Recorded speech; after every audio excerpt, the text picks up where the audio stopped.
My name is Ernest Ehabe. I'm from Cameroon, West Africa. I became a Christian at the age of 13 in the 70s, and at that time there was a huge leadership vacuum in our part of the world. And I just felt thrust into leadership. 2 years or a year later after I became a Christian, I became a leader of Fellowship of Christian Students at the age of about 15. And when I graduated from high school, it was obvious I was called to go into full-time ministry. I was at a youth camp once, and somebody talked about the needs and made an altar call, and I just could not sit back and responded and said, God, use me wherever you want, and the rest is history. The name of our organization is called Bread for Life International, and our mission statement basically says we exist to work alongside indigenous persons and efforts and help them become spiritually, socially, and economically vibrant by connecting or linking resources with needs. We're involved in church planting, economic and community development. We're involved in student sponsorship. We're involved in helping the orphans and underprivileged and a wide range of other things. But of late, our focus has been mostly on the area of sustainable development, mostly through agricultural ministry, agricultural outreaches, where we go into villages and train people, but we're looking beyond that. We're trying to create centers or bases that will become ministry-based, but also provide services while creating employment in a country where over 60% of the young people are unemployed, and simultaneously generating revenue for continuity. Also of late, we've shifted again a little bit to education because of a special need situation I have in my family. We found out 2 years ago that my 2-year-old son was autistic, and in our part of the world, which is very superstitious, kids like that are stigmatized and basically seen as a drain on the family's limited resources and neglected. So we're actually starting we've started a school, which is an all-inclusive school to help kids like that. I tell people what makes Bread for Life unique is our ability to combine evangelism with social action. Oftentimes, as I've noticed, there's been a dichotomy between the two. Most liberal churches have emphasized the social at the detriment of the spiritual, and then conservative have emphasized the spiritual while neglecting the social. As I read through scripture, I have seen that the gospel is all encompassing, it's holistic in nature, it's body, soul, and spirit. You even look at Luke chapter 2, verse 40, 52, and the rest of that passage, and you see the way Jesus grew. Scripture tells us he grew in all dimensions. He grew spiritually in favor with God. He grew also socially and mentally and otherwise. And so our gospel must be a whole gospel. One of our slogans is reaching the whole person with the whole gospel. It doesn't have to be one way or the other. We've got to find that balance of reaching the whole person, especially in the third world setting. In a country like Cameroon, where unemployment is very high, over 70%, 60% of the people are unemployed, especially, and that percentage is high among young people who are, the larger part of the population. Our gospel has to be all-encompassing. We've got to be able to address all of these issues. True change only begins as men and women are changed from within.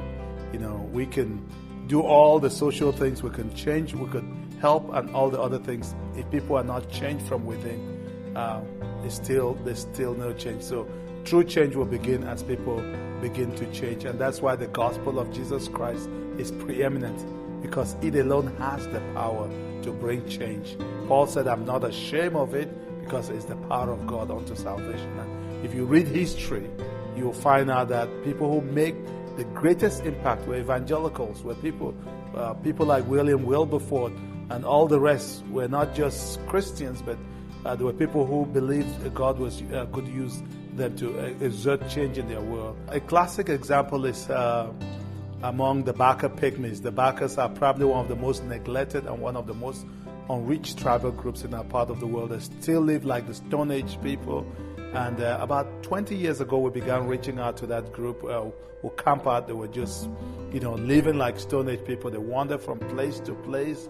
And we just felt reading from Revelation chapter 5 and Revelation chapter 9, where it talked about, seeing people from every tribe and tongue. We began, sensing that God was calling us to reach out to that group and present Him to them. First, we began by preaching the gospel, and then also take close humanitarian care and just basic necessities of life and showing them. We began living with them, and eventually a school was planted, a church was planted. We have a clinic there now, and the community, people who were nomadic, who wandered from place to place, are beginning to settle down, and they're building semi-structures now where they're able to live. And that's a classic example. If you go right in that whole community now, you'll find out it's a brand new place, and it's another example of how the gospel can transform not just heart, but transform cultures. We're also always asking people to get involved. I believe when we get involved, three things happen. We grow, then there's our maximum growth, the maximum good of those we meet, and God is glorified, or His maximum glory. But beyond that, I'm a strong believer that every person is called to be involved in mission. And there are three ways we all can be involved. We can be involved through going, we can be involved through giving, or through prayer. But for most of us, God has called us to be involved in two or three of those ways, or just one. So whatever way somebody wants to be involved, they can be involved. Whether through praying, number one is prayer, because nothing of eternal significance happens apart from prayer. When people pray, things happen. But we're also called to give, to mission them. Some who may be able to go but cannot, don't have financially, we're called to support them. And then some of us are called to go. So when people give, it usually goes, we have a number of staff and a number of projects we're doing, like the farm project, which could become sustainable within a few years. That is an area we'd love to see. We'd love to see wells dug. We're actually looking at starting a number of social businesses, like what we call Well for Life. In our part of the world, just digging a small borehole, a well costs between $8,000 to $16,000. If we had an equipment that does that, that will not only create employment, but will be able to provide services and will be used as a tool for reaching communities. I am glad to be part of Aim for the World. I want to encourage people to give, to support this organization. I have known the founder, Jim Corley, I've known Jeff and others like him.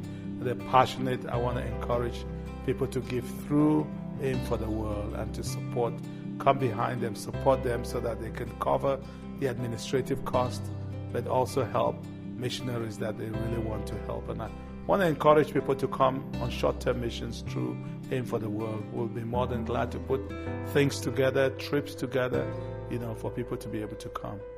Thank you.